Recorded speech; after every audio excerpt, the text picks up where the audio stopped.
হয়ে গেছে। এ বটি না হলে কাটা যাবে না, কি করি তাই এটা একটু নরম আছে।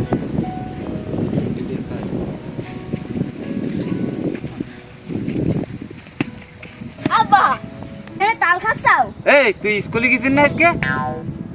মাঠে এদের ওদের ঘুরে বেড়াচ্ছিস রোদে, কি কারণে স্কুলে না যাই? আব্বা হ্যাঁ তাল খাচ্ছি। তা তোমার যা কইলাম আমার বিয়ে দিতি, কার? আমার এই তোর এখনো বিয়ের বয়স হয়েছে? তোর এখনো বিয়ে করার বয়স হয়নি, তোর এখনো মুসলমান দিতে পারলাম না, তোর কিসের বিয়ে রে? আজকে দিনের মধ্যে যদি তুমি আমার না বিয়ে দিছাও এই তাল তোমার মাথা ফাটা দেবো। এই মারিস নে, চল তোর সে বিয়ে দিবানে, চল তোর মুসলমানি করাবানে, বিয়ে দেওয়ার পরে দাঁড়াই তাল নে আর বাড়ি মর।